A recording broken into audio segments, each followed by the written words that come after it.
আসসালামু আলাইকুম প্রিয় দর্শক, মঞ্চের আলাপ চাইতে আপনাদের সকলকে আমন্ত্রণ জানাচ্ছি। ঠিক ছিল সোমবার সকাল 10টায় সংসদ ভবনে হবে বাংলাদেশ ও চীন নিয়ে সর্বদলীয় বৈঠক হলো, তবে সোমবার নয়, একদিন আগে রবিবার সকাল 10টায়। বৈঠকে যতদূর জানা যাচ্ছে মোট 40টি নথিভুক্ত রাজনৈতিক দলের প্রতিনিধিরা উপস্থিত ছিলেন। মোট 40টি রাজনৈতিক দলের প্রতিনিধি। আলোচনায় উঠেছে বেশ কিছু প্রসঙ্গ: অপারেশন সিঁদুর, যুদ্ধবিরতি নিয়ে ট্রাম্পের ক্রেডিট নেয়া, সেই ব্যাপারে দ্বন্দ্ব, বিহারে ভোটার তালিকা সংশোধন ইত্যাদি বিষয়। সরকারের তরফ থেকে বলে দেয়া হলো প্রতিটি বিষয় নিয়ে আলোচনা হবে সংসদের ভেতর। এটা এবং দায়িত্বপ্রাপ্ত যে বিভাগে তারা সমস্ত ব্যাপারে মন্ত্রীরা, তারা এমনকি প্রধানমন্ত্রীও তার প্রয়োজনে সেখানে উপস্থিত থাকবেন। সরকারের তরফ থেকে বলে দেওয়া হলো আরো একটা কথা, যে সেগুলো, এই যে সমস্ত আলোচনাগুলো, এগুলো সংসদের কক্ষে আলোচনা হওয়াটাই ভালো। সুতরাং এরপরে উঠে আসে চীন প্রসঙ্গ। বিদেশ মন্ত্রী জয়শঙ্কর কয়েকদিন আগে চীনে গিয়ে রাষ্ট্রপতি শি জিনপিং এর সঙ্গে কি আলোচনা করেছেন তার কথা ওঠে।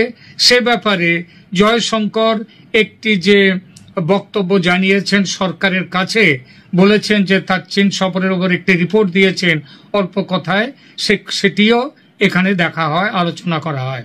এ ব্যাপারে সংসদে পূর্ণাঙ্গ আলোচনা হবে, ঠিক হয়। ওঠে ব্রহ্মপুত্রের ওপর চীন যে বিশ্বের বৃহত্তম বাঁধ তৈরি করার কাজ শুরু করেছে গত শনিবার, সেই প্রসঙ্গটি, এবং সেখানে জানতে চাওয়া হয় ভারত কিভাবে এই সমস্যার মোকাবিলা করবে সেই প্রসঙ্গ। কিরেন রিজিজু, যার নিজের এলাকাই হচ্ছে ওটা, তিনি বলেন যে ভারত ইতিমধ্যে অরুণাচল প্রদেশে একটি বাঁধ তৈরি করার কাজ শুরু করে দিয়েছে, এবং সেটা মূলত চীন যেটা করতে যাচ্ছে, যে বড় বাঁধ তৈরি করতে যাচ্ছে, সেই সমস্যাটিকে মাথায় রেখে, এবং সেইভাবে সমস্যার মোকাবিলা আর কিভাবে হবে সেই প্রসঙ্গ ওঠে। হিমন্ত বিশ্ব শর্মা, আসামের মুখ্যমন্ত্রী, তিনি কি জানিয়েছেন চীনের তৈরি এই বাঁধ ভারতের উপর কিভাবে তার এফেক্ট করবে, সেই প্রসঙ্গে হিমন্ত বিশ্ব শর্মা একটি লিখিতভাবে বক্তব্য জানিয়েছেন কেন্দ্রীয় সরকারকে। সেই বক্তব্যটিও এখানে জানানো হয়। সরকার থেকে জানানো হয় পররাষ্ট্রমন্ত্রী জয়শঙ্কর সংসদে এ বিষয়ে পূর্ণাঙ্গ রিপোর্ট দেবেন এবং তখন আলোচনা হবে। সব শেষে ওঠে বাংলাদেশ প্রসঙ্গ। অসমর্থিত সূত্র থেকে জানা যাচ্ছে যে, যেটা জানতে পেরেছি সেটা হলো ভারত সরকারের পক্ষ থেকে সংসদ বিষয়ক মন্ত্রী কিরেন রিজিজু এই বৈঠকে জানিয়েছেন গোপালগঞ্জের ঘটনার প্রেক্ষিতে এবং বাংলাদেশ যেভাবে জঙ্গিদের ঘাঁটিতে পরিণত হয়ে উঠছে, যেভাবে পাকিস্তান বাংলাদেশে তাদের প্রভাব বিস্তার করছে ক্রমশ, তাতে কোনো নির্ণায়ক কড়া ব্যবস্থা নেয়া জরুরি হয়ে উঠেছে বলে মনে করে সরকার। এই ব্যবস্থা কি ধরনের ব্যবস্থা হবে সেই ব্যাপারে খুঁটিনাটি ঠিক করবে উপযুক্ত কর্তৃপক্ষ। বলা বাহুল্য, উপযুক্ত কর্তৃপক্ষ মানেই হচ্ছেন আমাদের 3 বাহিনীর প্রধান, প্রতিরক্ষা মন্ত্রী, তারা মিলে মিশে ঠিক করবেন এই বিষয়টি, এবং সেই বিষয়টি এখনো ঠিক হয়নি, সেটা এখনো ঠিক হয়নি যে কি এই মুহূর্তে, সুতরাং সে ব্যাপারে বলা যাবে না। তবে সরকার চাইছে উপযুক্ত ব্যবস্থা নেয়ার ক্ষেত্রে সমস্ত রাজনৈতিক দল সরকারের সঙ্গে সহমত পোষণ করুক, সেটা চান। এর উত্তরে সমস্ত দলের পক্ষ থেকে বলা হয় যে সরকার যে ব্যবস্থাই নেবে তার সঙ্গে আছে সমস্ত দল, যেমন ইতিপূর্বে সব সময় সরকারের সঙ্গে তারা থেকেছে। কথা প্রসঙ্গে ওঠে শেখ হাসিনার দেশে ফেরার প্রসঙ্গটি। কয়েকটি দল বলে যে শেখ হাসিনার দেশে ফেরা নিয়ে অনেক রকম উদ্ভট রকমের সব খবর আসছে বাইরে। এমন খবরও রটছে যে শেখ হাসিনা দেশে ফিরে গিয়েছেন এবং ভারতের সেনা তাকে পাহারায় রেখেছে বাংলাদেশের ভেতরে, এরকম খবরও আসছে। শেখ হাসিনা আবার কখনো খবর উঠছে যে শেখ হাসিনা দেশে ফিরতে চাইছেন, কিন্তু ভারত সরকার তাকে আটকে রেখেছে, যেতে দিচ্ছে না। এর জন্য আবার একটা কারণও অনেকেই আবার বলছে, ভারত সরকার নাকি বিএনপির সঙ্গে সমঝোতায় এসেছে এবং শেখ হাসিনাকে নিয়ে সরকার নাকি বর্তমানে খুব একটা চিন্তা ভাবনা করছে না। সরকারের তরফ থেকে এসব খবরকে একেবারে ভিত্তিহীন এবং পাগলের প্রলাপ ছাড়া আর কিছু নয় এই আখ্যা দিয়ে বলা হয় শেখ হাসিনা ভারতের পরীক্ষিত বন্ধু ও ভারতের অতিথি, তার নিরাপত্তা নিয়ে নিশ্চিত না হয়ে ভারত তাকে দেশে ফিরে যেতে দেবে না। শেখ হাসিনা নিজেও সহমত এই ব্যাপারে। গোপালগঞ্জের ঘটনায় আর্মি চিফের ভূমিকা নিয়ে একটি দলের প্রতিনিধি কিছু জানতে চাইলে সরকারের পক্ষ থেকে বলা হয়, বাংলাদেশের সমস্ত বিষয় আমাদের সরকারের নজরে আছে এবং উপযুক্ত সময়ে প্রয়োজনীয় ব্যবস্থা নেবে সরকার। কারণ ভারতের যে তার সম্প্রভুতা, সার্বভৌমত্ব, তার নিরাপত্তা, তার সীমান্ত সুরক্ষিত রাখা, এ ব্যাপারে ভারত সরকার প্রতিজ্ঞাবদ্ধ। সুতরাং উপযুক্ত সময়েই প্রয়োজনীয় ব্যবস্থা নেবে ভারত সরকার। সরকারের তরফ থেকে এটাও বলা হয়, আপনারা সবাই যে এ বিষয়ে সরকারের সঙ্গে আছেন, একেবারে ব্ল্যাঙ্ক চেক দিয়ে সরকারকে সমর্থন জানিয়েছেন, এজন্য আপনাদের কাছে কৃতজ্ঞতা জানাচ্ছে সরকার।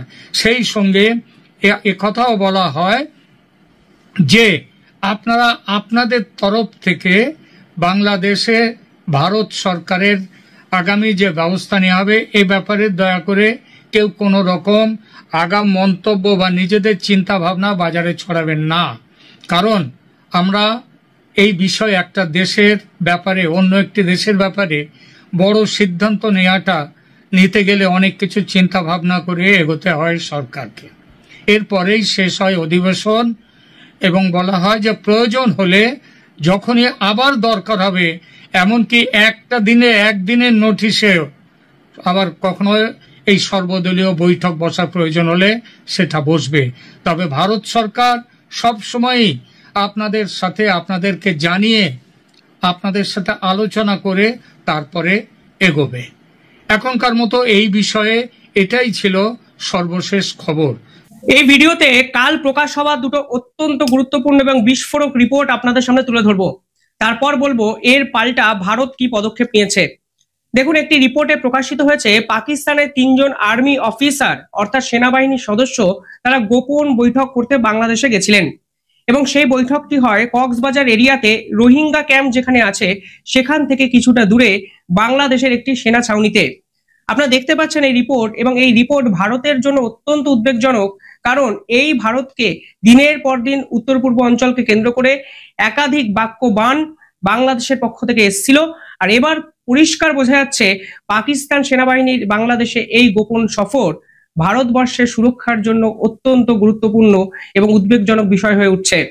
সেই রিপোর্টে বলা হয়েছে পাকিস্তানের এই 3 আর্মি অফিসার শুধুমাত্র ভারতের বিপক্ষে ষড়যন্ত্র করার জন্য বাংলাদেশের সেনাবাহিনীর সঙ্গে বৈঠক করেছে তা নয়, তারা রোহিঙ্গা ক্যাম্পে থাকা যে রোহিঙ্গা মিলিটারি গ্রুপ আছে তাদের সঙ্গেও কিন্তু একাধিক বৈঠক করেছে। সেই অফিসারের নামও কিন্তু প্রকাশ করা হয়েছে। একজনের নাম নাদিম আহমেদ, দ্বিতীয় ব্যক্তি হলেন মোহাম্মদ তালা এবং তৃতীয় ব্যক্তি হলেন সৌদ আহমেদ।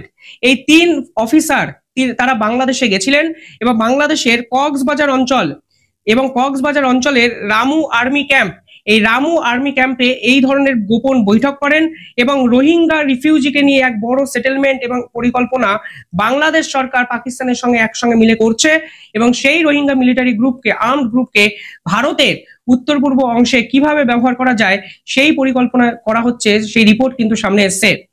পাকিস্তানের আইএসআই এর পক্ষ থেকে এই আর্মি অফিসারকে বাংলাদেশে পাঠানোর পিছনে প্রধানত দুটো কারণ আমাদের সামনে এসছে। সেখানে বলা হচ্ছে ভারতের উত্তর পূর্ব সীমান্তে যেরকম বিদ্রোহী একাধিক গ্রুপ আছে আপনারা জানেন, কিছুদিন আগে উলফা আইকে সার্জিক্যাল স্ট্রাইকে তছনছ করে দিয়েছে ভারত। এরকম একাধিক বিদ্রোহী গ্রুপ আছে যারা ভারত বিরোধী একাধিক এজেন্ডা নিয়ে ভারতের বিপক্ষে কথাবার্তা বলে, আন্দোলন করে, সশস্ত্র আন্দোলন করে।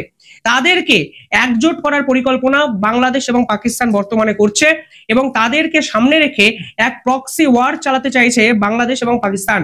পরিষ্কারভাবে তথ্য সামনে এসেছে যেখানে বলা হচ্ছে ফ্রন্ট হিসাবে এগিয়ে যাবে এই ধরনের মিলিট্যান্ট গ্রুপ, কিন্তু পিছন থেকে সাপোর্ট করবে পাকিস্তানের ISI, Pakistan armed force, Pakistan military এবং বাংলাদেশের গোয়েন্দা দপ্তর। এই রিপোর্ট আমি পূর্ণাঙ্গভাবে আপনাদের দেখালাম, আপনারা নিজেরা চাইলে গুগলে গিয়ে এই রিপোর্ট কিন্তু পড়ে দেখতে পারেন। এবং এই রিপোর্ট প্রকাশ পাওয়ার পর ভারতের সিকিউরিটি অত্যন্ত যে একটা উদ্বেগজনক পরিস্থিতিতে পড়তে পারে তা হয়তো আপনারা বুঝতেই পারছেন। এবং সেভেন সিস্টার্সকে কেন্দ্র করে মোহাম্মদ ইউনূসের পক্ষ থেকে লাগাতার যে ষড়যন্ত্র করা হচ্ছে, সেই ষড়যন্ত্রই এই একটা প্রকাশ এবং এই একটা পদক্ষেপ, এরকমই আপনারা ভাবতে পারেন। দ্বিতীয় যে রিপোর্ট আরো শকিং, তা হলো বাংলাদেশ থেকে এবার পাকিস্তানের তেহরিকি তালিবান রিক্রুটমেন্ট করতে শুরু করেছে। এবং সেই রিপোর্টে বলা হচ্ছে শেখ হাসিনা যখন 2024-এর আগস্টে দেশ ছাড়েন, তারপর থেকে তালিবান এবং আইএসআই অধীর আগ্রহে বসেছিল যে কিভাবে তাদের স্লিপার সেলগুলোকে তারা অ্যাক্টিভ করবে। যখন শেখ হাসিনা ছিলেন তারা এতটা অ্যাগ্রেসিভলি যেতে পারেননি। আপনারা ইতিমধ্যেই জানেন ঢাকাতে একটি সভা হয়েছিল যেখানে আল কায়দার গুরুত্বপূর্ণ সদস্য, হামাসের গুরুত্বপূর্ণ সদস্য, জেএসি মোহাম্মদের একটি গুরুত্বপূর্ণ সদস্য ওখানে এসে একটি মিটিং করেন এবং সেই মিটিং থেকে পাকিস্তান বাংলাদেশের জোট আরো শক্তিশালী করা হবে এবং প্রধানত এই জোটকে ভারতের বিপক্ষে কিভাবে কাজে লাগানো যাবে সে বিষয়ে আলোচনা হয়। তা নিয়ে কিন্তু বড় রিপোর্ট আমি বারবার দেখিয়েছি আপনাদের, আমি আবার দেখাতে পারি, কিন্তু এটা আরো বেশি শকিং, কারণ বাংলাদেশের এই স্লিপার সেলগুলো অ্যাক্টিভ করতে শুরু করে দিয়েছে তেহরিকি তালিবান তাদের রিক্রুটমেন্ট করার জন্য। অর্থাৎ পাকিস্তান এবং বাংলাদেশে যেভাবে বিদ্রোহী আক্রমণ বা বিদ্রোহী আন্দোলন ক্রমশ আস্তে আস্তে আস্তে আস্তে করে ডানা মেলছে, তা ভারতের সুরক্ষার জন্য কিন্তু অত্যন্ত গুরুত্বপূর্ণ হয়ে যায়। ইতিমধ্যে দুই ব্যক্তিকে অ্যারেস্ট করা হয়েছে, যার নাম শামীম মাহফুজ, দ্বিতীয় ব্যক্তির নাম মোহাম্মদ ফয়সাল। এদের আটক করে জানা গেছে যে তারা তেহরিকি তালিবানের জন্য কাজ করতে চেয়েছিলেন এবং এই ধরনের রিক্রুটমেন্ট প্রসেস শেষ 6 মাস ধরে বাংলাদেশে চলছে, যা বাংলাদেশের গোয়েন্দা দপ্তর, বাংলাদেশের সেনাবাহিনী কিংবা আইন প্রশাসনের সঙ্গে জড়িত ব্যক্তিরা বুঝতেই পারেনি। এই দুটো রিপোর্ট নিঃসন্দেহে ভারতের জন্য অত্যন্ত শকিং। পাশাপাশি এই অনুপ্রবেশের সমস্যা যেভাবে বাড়ছে, ভারত কিন্তু বর্ডার এরিয়াতে ক্রমশ বিপজ্জনক পরিস্থিতিগুলোকে দিনের পর দিন রুখে যাচ্ছে এবং একটা বিপজ্জনক পরিস্থিতিও সৃষ্টি করছে ভবিষ্যতে। আপনারা ভাবতেই পারেন কালকে ত্রিপুরা সরকার যে পদক্ষেপ নিয়েছে, ইমিডিয়েটলি এই পার্টিকুলার বর্ডার এরিয়াতে যত রাজ্য আছে সেই সকল রাজ্যের কিন্তু সেই পদক্ষেপ নেওয়া উচিত। আসাম সরকার ইতিমধ্যে অনুপ্রবেশকারী ইস্যুতে কড়াভাবে ব্যবস্থা নিতে শুরু করেছে এবং আপনারা জানেন পুশিং করতে শুরু করেছে আসাম সরকার এবং সে বিষয়ে তারা অফিসিয়াল স্টেটমেন্ট অবধি দিয়েছে। কালকে ত্রিপুরা একটি সিট গঠন করেছে, এই সিট গঠন করে তারা 15টি জেলাকে ভিন্ন ভিন্ন দায়িত্ব দিয়ে এই অনুপ্রবেশকারী আটকানোর জন্য এবং যে সকল বাংলাদেশি ত্রিপুরার মধ্যে মিশে আছেন তাদেরকে আইডেন্টিফাই করার কাজ কিন্তু শুরু করেছেন। এই পুরো সিটের মাথায় তারা বসিয়েছেন ত্রিপুরারই ডিজিপি কে এবং 15টি থানা এখানে ইনভলভ এবং ত্রিপুরা এবং বাংলাদেশের 857 কিলোমিটার 856 কিলোমিটার যে বর্ডার এরিয়া আছে সেখানে কড়া টহল দেবে বাংলাদেশের এই অনুপ্রবেশকারী আটকাতে ত্রিপুরা পুলিশের এই সিট, অর্থাৎ স্পেশাল ইনভেস্টিগেশন টিম। এবং ত্রিপুরার ভিতরে যে সকল বাংলাদেশি অনুপ্রবেশকারী ঢুকে আছে পরিচয় গোপন করে, তাদেরকেও আইডেন্টিফাই করার প্রক্রিয়া কিন্তু শুরু হচ্ছে। দেখুন, বাংলাতে বা বাংলার মতো বিভিন্ন জায়গায় এই অনুপ্রবেশকারী ইস্যু নিয়ে শুধু রাজনীতি হচ্ছে। ভেরি সরি টু সে, দেশের সুরক্ষার জন্য আমরা কিচ্ছু করছি না, এই অনুপ্রবেশকারীকে ভোট ব্যাংকে আমরা পরিণত করছি। বিহারে আমরা দেখলাম 35 লক্ষ ভুয়ো আধার কার্ড, ওই ভোটার কার্ডকে আইডেন্টিফাই করা গেছে, যার মধ্যে নেপালি এবং বাংলাদেশিকে আমাদের কিন্তু সামনে আনা হয়েছে এবং বোঝা গেছে এই পুরো বিষয়টার মধ্যে জল মিশেছিল এতদিন। শুধুমাত্র বাংলা বা বাঙালি এই আবেগকে কাজে লাগিয়ে আমরা বাংলাদেশিকে প্রোটেক্ট করছি না তো, এই প্রশ্ন কিন্তু উঠে যায় যখন এই ধরনের রিপোর্ট বারবার বারবার বারবার বাংলাদেশ এবং পাকিস্তানকে কেন্দ্র করে আমাদের সামনে আসে। আমি শুধুমাত্র এই রিপোর্ট আপনাদের সামনে নিয়ে আসি, খুঁজে খুঁজে তথ্য খুঁজে, শুধুমাত্র আপনাদেরকে সচেতন করার জন্য। সব কাজ আইন শৃঙ্খলা বাহিনী নয়, আমাদের উপরও কিন্তু অনেক দায়িত্ব আছে দেশকে সুরক্ষিত করা, এটা মাথায় রাখবেন। ফলে যেরকম সাসপিসিয়াস অ্যাক্টিভিটি বিভিন্ন জায়গায় হচ্ছে, বিশেষ করে বর্ডার এরিয়াতে, বিভিন্ন রাজ্যে, বিভিন্ন জেলায়, এতে আমাদের দেশবাসীরও কিন্তু কোনো না কোনো ইনিশিয়েটিভ নেওয়া প্রয়োজন। এই রিপোর্ট যখন সামনে এসছে সেখানে পরবর্তীকালে জানা যাচ্ছে বাংলাদেশে অত্যন্ত গুরুত্বপূর্ণ একটি মিটিং করার কথা ছিল এশিয়া কাপ কমিটির। 24শে জুলাই সেই মিটিং হওয়ার কথা ছিল এবং ভারত স্পষ্টভাবে বলে দিয়েছে ভারতের কোনো প্রতিনিধি দল সেই মিটিং অ্যাটেন্ড করবে না। এর আগে এশিয়া কাপ বয়কট করার একটা হুমকি ভারতের পক্ষ থেকে এসেছিল। এখন জানা যাচ্ছে ভারতের ক্রিকেটাররা অর্থাৎ রোহিত শর্মা, বিরাট কোহলিরা কোনো অবস্থাতেই বাংলাদেশে ক্রিকেট খেলতে যাবেন না। ঠিক যেভাবে আগস্টে বাংলাদেশ সফর কমপ্লিটলি বাতিল করেছে ভারত, ঠিক একইভাবে জুলাইতে এই মিটিং বাতিল করে বুঝিয়ে দেওয়া হয়েছে বাংলাদেশে যে এশিয়া কাপ অনুষ্ঠিত হওয়ার কথা, সেই অনুষ্ঠিত কাপ অন্য জায়গায় প্রয়োজনে ভারতীয় ক্রিকেট টিম খেলতে যাবে, কিন্তু বাংলাদেশে নয়। শুধু এই বৈঠক ক্যান্সেল করাটাকে কোনো অফিসিয়াল কোনো মেজারমেন্ট বা অফিসিয়াল কোনো পদক্ষেপ না ভেবে ডিপ্লোম্যাটিক ওয়েতে এর বিশ্লেষণ করার চেষ্টা করুন। পরিষ্কার বোঝা যাচ্ছে ভারত সরকার চাইছে না কোনোভাবে বাংলাদেশের সঙ্গে ভারতের সম্পর্ক থাকুক, এটা পরিষ্কার। আগস্টের এই সফর যখন ক্যান্সেল হয় তখন বিসিসিআই এর পক্ষ থেকে অর্থাৎ ভারতবর্ষের ক্রিকেট নিয়ামক সংস্থার পক্ষ থেকে বলা হয়েছিল সরকার যদি অ্যালাউ না করে ভারতের ক্রিকেট টিম সেখানে যাবে না। পরবর্তীকালে সরকারের ক্লিয়ারেন্স পাওয়া যায়নি, ধরেই নেওয়া যায়, কারণ ভারত আগস্টে বাংলাদেশে কোনোভাবে যাচ্ছে না। কিন্তু পরবর্তীকালে এশিয়া কাপ, সেখানে বাংলাদেশ খেলবে, মানে বাংলাদেশে গিয়ে ভারত খেলবে কি খেলবে না এক জটিলতা তৈরি হয়েছিল। সেখানে সোর্স বলছে ভারত সেটাও জানিয়ে দিয়েছে প্রয়োজনে দোহাতে খেলবে ভারতের ক্রিকেট টিম, কিন্তু বাংলাদেশে নয়। অর্থাৎ বাংলাদেশের সঙ্গে কোনো সম্পর্ক রিভাইভ করার জায়গায় ভারত গেল না। এটা বোঝা গেল যেভাবে ভারত বিরোধী চক্রান্ত বাংলাদেশের মাটি থেকে হচ্ছে, এটি তার পাল্টা ডিপ্লোম্যাটিক জবাব, এবং এই জবাব মোহাম্মদ ইউনূসকে কিন্তু পথে বসাতে পারে। কারণ এশিয়া কাপ আয়োজনে যদি বাংলাদেশ সরকার করতে না পারে তাহলে হিউজ ইকোনমিক্যাল ক্রাইসিসে পড়তে পারে বাংলাদেশের ক্রিকেট বোর্ড। ইতিমধ্যেই বাংলাদেশের ক্রিকেট অবস্থা অত্যন্ত খারাপ জায়গায় চলে গেছে। টিভি রাইটস তারা বিক্রি করতে পারছে না, ঘরের মাটিতে তারা পাকিস্তান সফর খেলবে, ক্রিকেট টিমের পারফরমেন্স এতটাই খারাপ যে টিকিট বিক্রি অবধি হচ্ছে না। পাশাপাশি ভারত যদি বাংলাদেশে যেত তাহলে এশিয়া কাপকে অর্গানাইজ করে তারা কিছু টাকা রোজগার করতে পারতো, যেই মানে অবস্থাটাও ভারত কিন্তু ভেস্তে দিল। পরিষ্কার ডিপ্লোম্যাটিক একটা বার্তা যে তোমরা আমাদের বিরুদ্ধে চক্রান্ত বন্ধ করো, তারপর তোমরা আমাদের থেকে কিছু লাভের আশা করবে, তার আগে নয়।